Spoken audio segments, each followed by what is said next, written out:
Hey everyone, this is Adam Elenbaas from Nightlight Astrology. Today we're going to take a look at Venus's conjunction with Neptune in the late degrees of Pisces.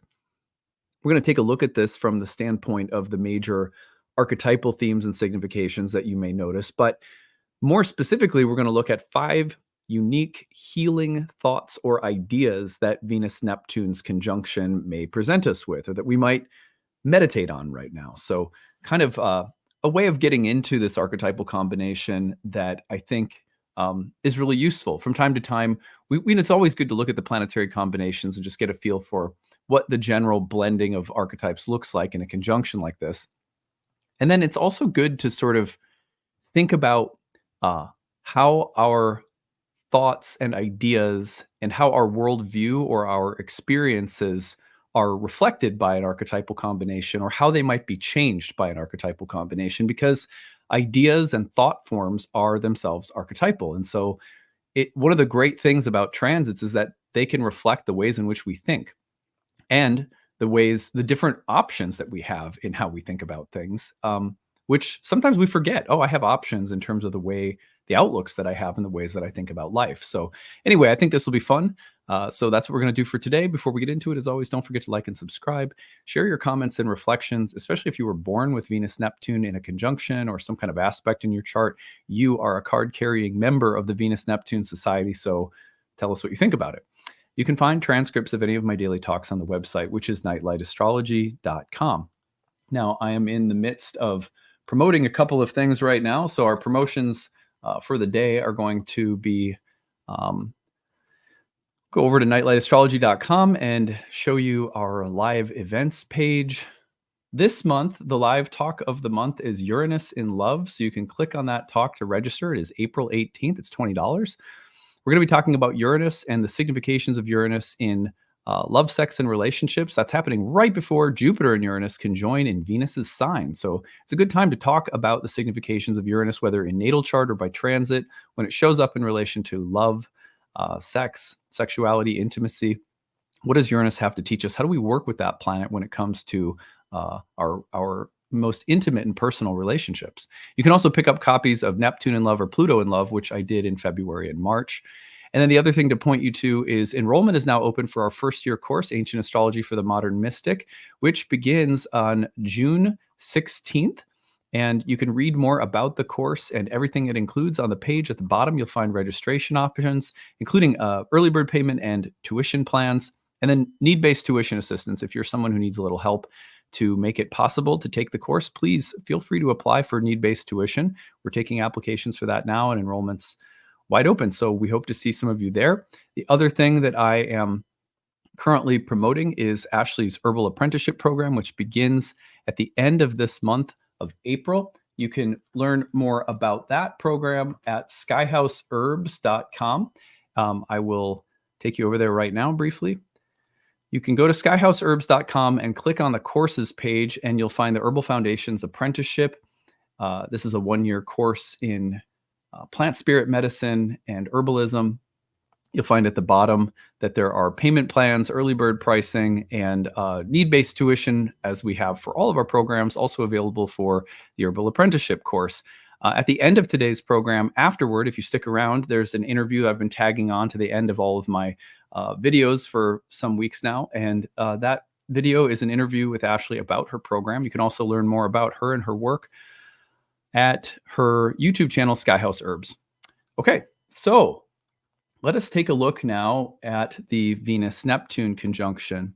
We're going to consider sort of 5 radical healing ideas, ways that we may shift our thoughts. So here is the conjunction. This is coming through April 3rd, Wednesday. You can feel this when it's about 3 degrees away, which means you could start feeling it about March 31st. And then we give it about 3 more degrees. It changes signs by Friday, April 5th. So especially you'll feel it, though, Tuesday, Wednesday, Thursday of this week, 2nd, 3rd, 4th of April, right around there. So the major themes of Neptune, Venus. Venus is exalted in Pisces. So it's a very watery and feminine place for Venus. This is Jupiter's feminine domicile. And you will often find a very uplifting and sort of philosophical, mystical, romantic, and imaginative Venus in this sign, which is why people love Venus in Pisces. For those reasons, Venus in Pisces is compassionate, sensitive, romantic, imaginative, artistic, sensual, erotic, just a very elevated and kind of otherworldly Venus. Now, when she gets together with Neptune in that sign, of course, now you're just amplifying a lot of the same themes. Nuddle. Neptune is subtle. Oh my God, Nuddle. Oh. Okay, so Neptune is subtle and timeless. Neptune points to the need for unity or oneness. And Neptune is a planet of great healing and compassion, forgiveness, surrender, but also intoxication, escapism, overwhelm, exhaustion, dissolution, disillusionment, um, you know, and as well as things like illusion and deception. So when Venus and Neptune get together, we have all of the, super amplified spiritual, mystical, sensual, and exotic qualities. It is like an otherworldly mystical spa. I think you guys have heard me describe Venus Neptune that way before. And dipping your toes in the waters of Venus Neptune can be very healing, whether you take an evening to paint or journal or make love with your lover. This is a combination that can be, it's about immersing yourself in this healing, sensual, the healing and sensual waters of Venus Neptune. So that is, and that can play out in so many different ways depending on house location in your chart. Maybe it's showing up in your career. Maybe it's showing up, that healing energy is showing up around home and family. But the subtle and the nuddle, the subtle and timeless dimensions of Venus and Neptune can really connect us with this feeling that we're connected to a beauty that transcends time and space. You think about the kind of Shakespearean quality of completely losing yourself, like a Romeo and Juliet. Let's just say without the tragedy. There can be some like tragic dimensions to Venus and Neptune, don't get me wrong, but yeah. So anyway, so Venus and Neptune is, something we should watch for in our experience right now. I mean, on the sort of dark or shadow side, watch for illusions, delusions, lack of groundedness, seeing through rose-colored glasses, the tendency to get lost in fantasy.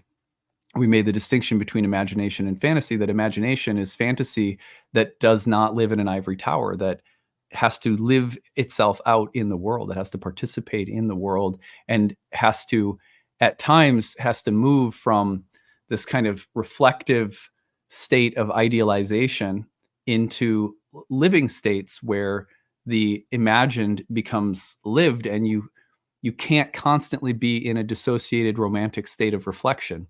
You have to be in the actual romance of living a life. And there's a back and forth between, kind of imaginative reflection and engaged participation.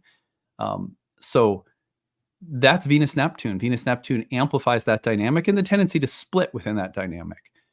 But today, aside from reminding ourselves about Venus Neptune significations, there are 5 healing ideas that come from the heart of Venus Neptune that I think we ought to consider, because archetypes are also reflective of the way we think.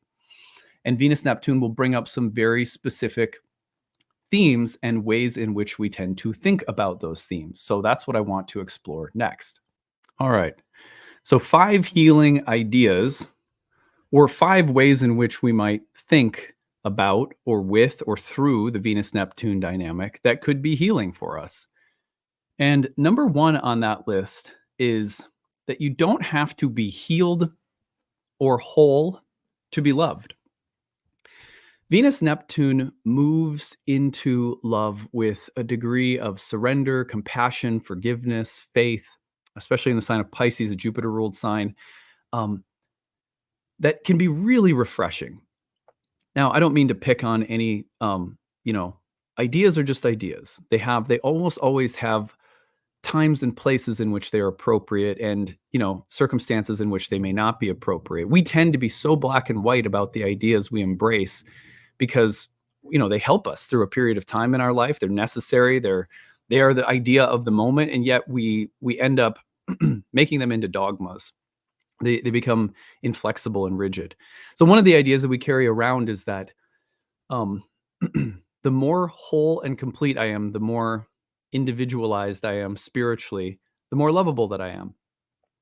And okay, right? We can relate to that we become a better version of ourselves. We do some healing work, and on that level, we become more attractive to other people. We become more whole. We become more attractive. The more whole and sort of luminous we are, the more lovable we are. There's something that's we can all relate to about these ideas. However, the counter idea, or the sort of, let's just like push in the opposite direction. Venus-Neptune is also a transit that can say something to us like, I love you whether you are heal or whole or individualized or not.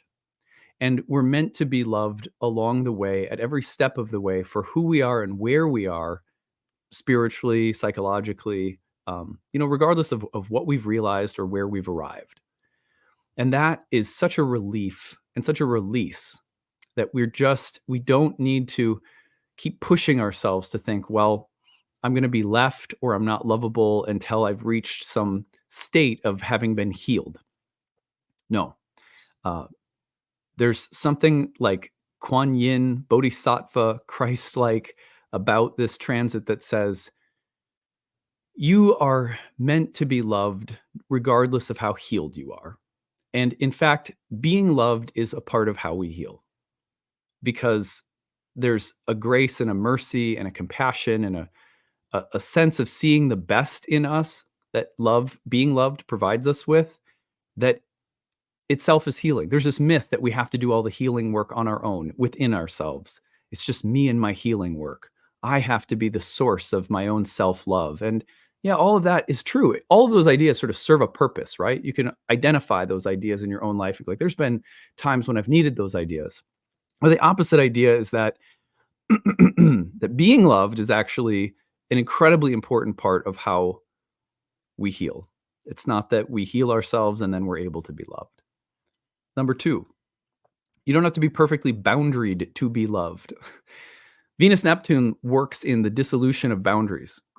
Quite regularly, that's a Neptunian signification, but Venus-Neptune and Pisces in particular, it says something like, look, it's okay if you tend to be someone who identifies in and through relationships more than individuality and independence. I remember I read recently, because it was like all the rage, Ashley and I read a book, and I'm going to forget what it was called, but it's about attachment theory and all the different styles of attachment that people have: secure, anxious, avoidant, all of these things. It was interesting. It was certainly interesting. And I would say, earlier in my life, I certainly could identify with some of those styles in relationships that I had been in my early 20s. I'd like to think that Ashley and I are pretty secure at this point, but we've had a long time to develop and grow too, and there's times where you slide in and out of those attachment styles when things are stressful, I think.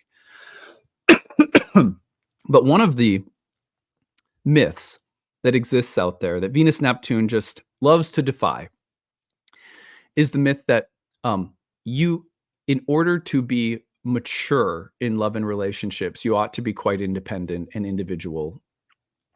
That's just not true. There are so many of us who relate with being more independent and self-contained and sort of self-sufficient. And that's beautiful. There's nothing wrong with that. There's also absolutely nothing wrong with people who identify more with relationships, with being in love, with being connected, with being affectionate, with holding hands, with talking, with being in friendship groups or having friends.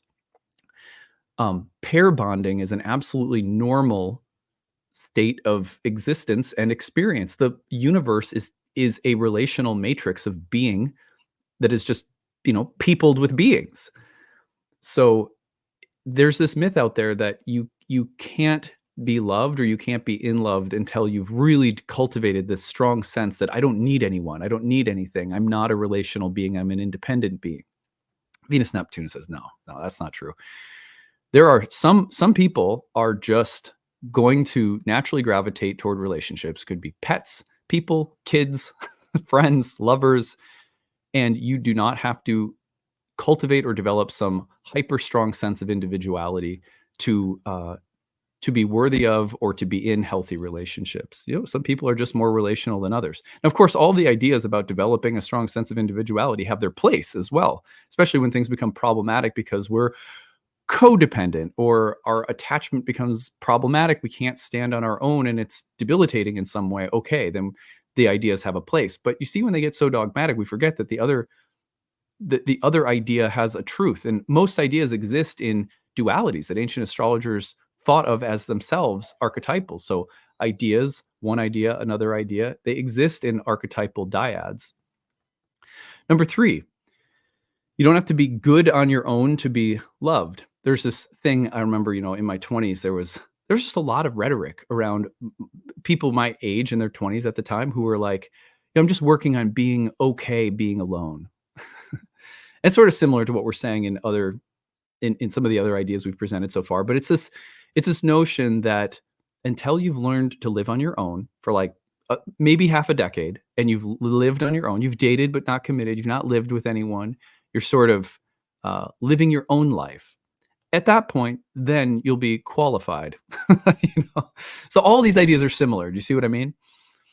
Neptune, Venus says, no, you don't have to be good on your own. In fact, if it hurts when you're on your own, if you deal with loneliness and romantic longing because you're on your own, that is actually normal and healthy, because we are meant to love and live in harmony with each other, in deep bonded connection with each other.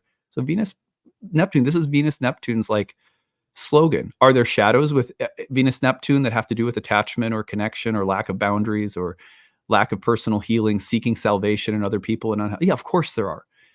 But we always lean in that direction because we've all drunk the Kool-Aid of individuality and sovereignty and personal power and so forth. So it's fun to push back in the opposite direction with archetypes sometimes. Number 4 is that you don't have to repeat the past. Venus-Neptune is so deeply healing. And sometimes we find Venus-Neptune transits bringing us connection and healing, and then we go, ooh, should I trust this? Because in the past, it's always gone like this. And a radical Venus-Neptune idea is that, no, this healing, this beauty, this depth of connection that you're experiencing is because you've grown. It's because you don't have to repeat the past, and this is not a trap, Number 5, you don't have to apologize for being romantic. This world absolutely loves to make us feel like, being boundaried, being individual, being strong, being capable, being rational, being objective, having a healthy sense of detachment from things. All of this means personal strength, and that means you're lovable. Yeah, but the other truth is that there are dreamers and romantics and artists and, people who walk through the world hearing music. And it's okay to be that way. You don't have to apologize for being romantic. It doesn't mean that you lack grounding. As long as you're not living, in some completely dissociated state where you're unable to live a life, being a romantic is a beautiful quality, not a problematic one. Desiring contact, desiring touch, desiring connection, living in the realm of ideas and art, and wanting to bring those dimensions of life into your relationships and your job. And there's nothing wrong with any of those things. The world is not always hospitable to those things, so that doesn't mean there's something wrong with them. So don't apologize for being a romantic. Venus-Neptune says being a romantic is one of the natural states of existence, just like it is to naturally desire love and connection, to desire dissolution and melting into others, as opposed to being so well boundaried 24/7. You don't have to be good and perfectly individualized to be loved. You don't have to be healed to be loved. Love, in some ways, is the answer. A lot of the times it's not, do all of this personalized, individualized work, self-love, we call it. Just be self-loving. And then it's good. It's good to be self-loving, right? I mean, you're all probably going like, yeah, like I've had to do some work to really take care of myself and to have a relationship with myself. And that's important. There's nothing wrong with that. The other truth is that, we really starve without romance, love, and connection. And there's no, like, self-love is great, but other people, other beings are, for most of us, necessary as well. So anyway, just a gentle pushing back in the opposite direction, that you'll often hear these ideas about love that come up around Venus-Neptune, but they often, because of the moment that we're in, we're all sort of developing our individual avatars and so forth, and we're developing our sovereignty and our power and our personal self-love and all this stuff. And it's good to push back in the opposite direction sometimes. And Venus-Neptune is a good transit to do so for these particular ideas. So I hope it was useful to experiment with this today. And you can, as always, you can leave a story. If you have one, use the hashtag grabbed, or email us your story, grabbed@nightlightastrology.com. If you have a Venus-Neptune story to share this week, stick around after I sign off. You'll hear an interview that I did with Ashley about her upcoming herbal apprenticeship program. And don't forget, Uranus in Love is coming up on April 18th. Would hope to, let's see. Let me just put it. So you can find that at nightlightastrology.com. And I hope to see you guys there. All right. Take it easy, everyone. Bye. Hey, everyone. Thanks so much for sticking around. I'm really happy to be joined by my wife, Ashley, who is an herbalist. Hi, Ashley. Hey. And yeah, I'm really excited to be helping Ashley promote her upcoming program, which is something that you actually began teaching many years ago, this herbal apprenticeship program. I think it was 2011 or 12 that it got started, right? Right. Yeah. Yeah. So it's been over 10 years I've been offering this course, and yeah, it's my favorite thing to teach.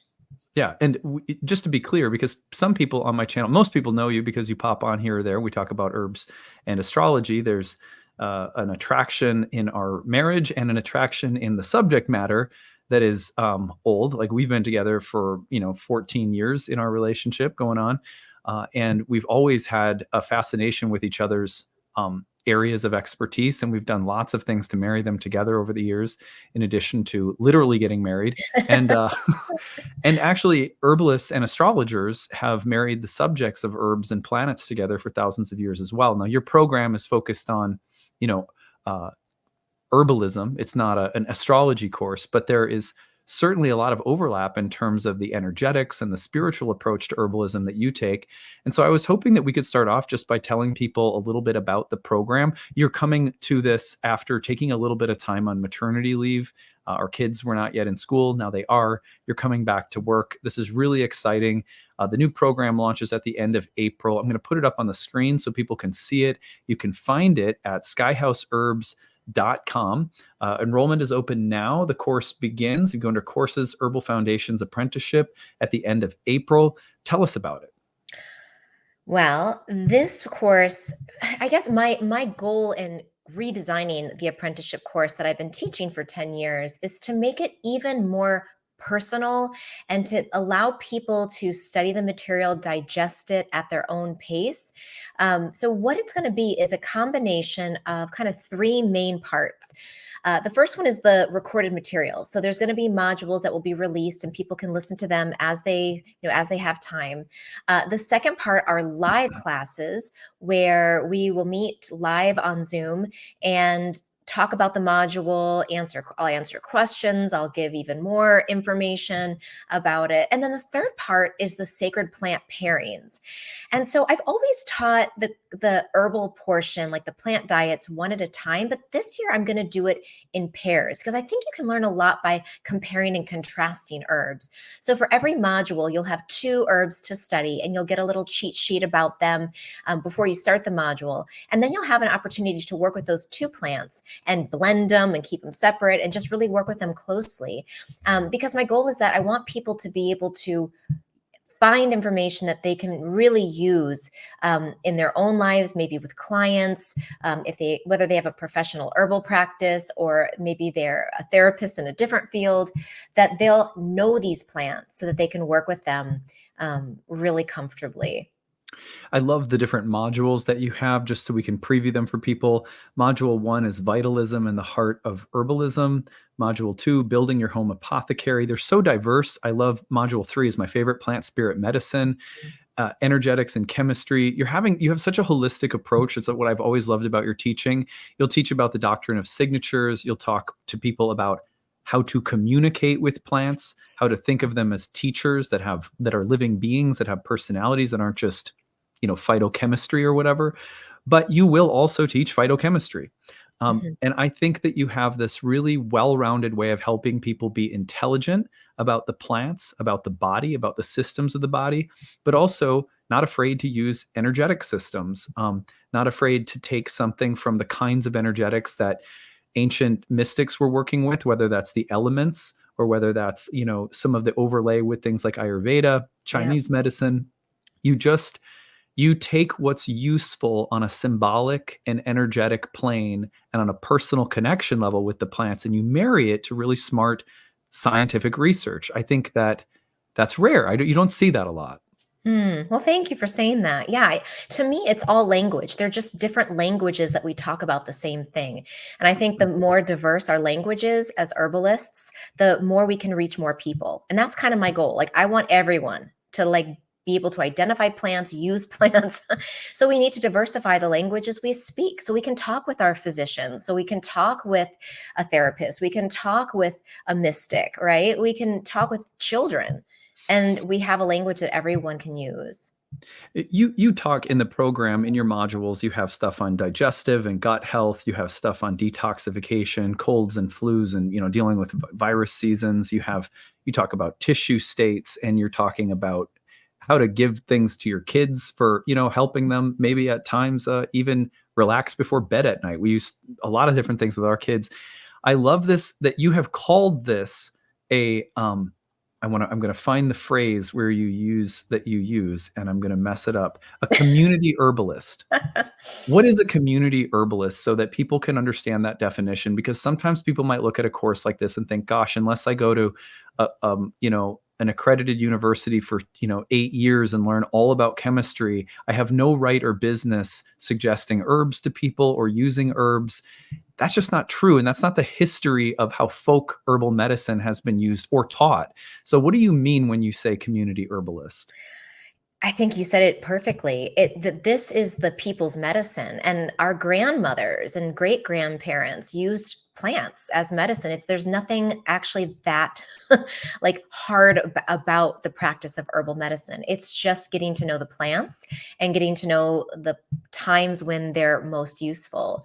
I really envision that this course, people can take it and, yes, use it for themselves. Number one, because I think a lot changes when we have the personal experience, and then using it in your family, whether that's just, maybe making a tea for your dog, or, if you have kids, or maybe you just have a partner, maybe you have plants you can use, and we'll talk about taking care of a garden, but using it for yourself, for whoever's immediately around you, and then taking it beyond that, because it's likely that at some point you're going to be talking with someone, they're going to say, oh, I've got this digestion thing and I've tried this and this.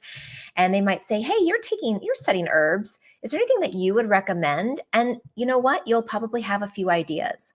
And that, you never know how one way that you help someone out there in the world might trickle and then help others and more people. So I think through the self-knowledge and studying this knowledge in your own body, it'll naturally, it's like, impossible for it not to spread out and start to affect the broader community. Yeah, I think that's really important. This is also for that reason, because we have a vision. I mean, you guys know through my Kickstarter, you guys helped us build a community herbal medicine garden that Ashley's been hosting free and donation-based events out of, that the donations go right back into the garden and just growing the medicine that we then find ways of harvesting and giving to other people or letting other people come and harvest. We have a vision, we always have, back to the days when we had our yoga studio in Maryland. We have always had a vision of making this sacred knowledge accessible to people. And that is both there in this program in terms of the way you're framing what it means to be an herbalist. It might mean that you're a professional, and you see clients, and you could continue beyond this program developing the skills to do that. This would certainly set you up for success. You could also go forward and be someone who uses what you know with friends and family and yourself. And that's an incredible set of tools to have. The program's also very accessible from both a programming standpoint and a price standpoint. I'm going to take you back over and show everybody the programs. The modules are pre-recorded, but then you meet outside of the modules for discussion, community, Q&A, and sort of development and integration. So people can attend those live. If they miss those integration sessions, they can also watch the replays of those. So Absolutely. Yeah. anyone could take this at their own rate, as slowly or as quickly as you wanted to, really soak it in, or blaze through it. And, and then we can certainly, beyond this program, as Ashley perhaps makes more advanced programs available as she's easing back in out of maternity leave, can help you with further development or recommend you to many other wonderful programs where you could continue your studies. We want this to be accessible. We want community herbalism to be, as simple as being able to show a friend a couple of yoga stretches. We should be able to show each other herbs, and just, hey, this is a helpful herb to use. Also, accessibility price-wise, we have an early bird enrollment, and we have standard enrollment. And then we have tuition level 1 assistance and tuition assistance level 2, which break out the affordable tuition into different levels of affordability. And you can kind of identify where you're at if you're someone who wants to take this program, but needs to work within your means and not hurt yourself doing it. And then for those who can pay, we ask that you use standard or early bird enrollment. And that's the same thing I do for all my astrology programs. So we try to keep it super, super accessible. The Herbal Apprenticeship program starts April 24th. I know Ashley's super excited to be getting back into teaching too. I also would like to offer Ashley just a chance to tell everyone a little bit about, before we end here this interview, tell everyone maybe a little bit about your own background, who you studied with, what your influences are, and just anything else you want to say before we cap it off. Ooh, okay. Well, I think, I started off as a kid playing in the woods, mixing perfumes and potions. And then I went on to study environmental science, where I studied organic chemistry and restoring native wetlands. And really from an environmental perspective, that's how I got into herbalism. And then after, I realized after working on the restoration piece and joining a lot of earth advocacy groups that the problem's not with the earth, but with the people not understanding the value of the earth. So then I started going into holistic medicine. I graduated from University of North Carolina, Asheville, with a degree in interdisciplinary studies. And I went on to get my that was my undergrad. And then I got my master's from the Maryland University of Integrative Health. It was then called Tai Sophia. But my teachers there, I had such a great blend of teachers, really scientific minds, like Simon Mills from the UK and Kevin Spellman, who is like a chemistry genius. He's also an Ayurvedic practitioner who studied with Dr. Vasant Lad. Matthew Prisco, medicine maker from Galen's Way out in California. So I had a really wonderful, diverse variety of teachers in that 3-year full-time master's level program. And then after that, I went on to study with Matthew Wood pretty intensively because I liked his energetics. I liked the way he spoke about the plants and his personal experience working with low dose, drop dose medicine. And he has had amazing he's done such amazing work herbally with just using that method. And gosh, I've got a lot of herbalists in my David basket. Duke comes to mind. And Jim Duke. Or Jim Duke, sorry. Jim Duke, Margie Flint, Rosemary Gladstar is like, I've only done one herb walk with her, but it was amazing. So, I have shelves of herbal books and people who I just adore. Yeah. And yeah, I just feel really grateful that I've had that blend of the science and the energetic herbalism and the traditional herbalist perspective as well. And I try my best to blend them together and to give everyone a really diverse yet integrated herbal studying experience. Yeah, absolutely. You get that. That is exactly what you'll get if you sign up for Ashley's program, which I encourage you to do. If this is the kind of thing that interests you, you won't regret it. It's a fantastic course with someone I absolutely love, obviously, but also like a really, truly fantastic human being and teacher of Oh, plant medicine. thank And you. if you want to learn more about her, see her work, get to know her a little bit, check out her YouTube channel, Skyhouse Herbs, where she publishes weekly on plant medicine, plant energetics, and also on Instagram, which is Skyhouse Herbs. So the apprenticeship program starts April 24th. I wanted to get Ashley on, brag about her program, turn you guys on to it. Thank you so much for being here.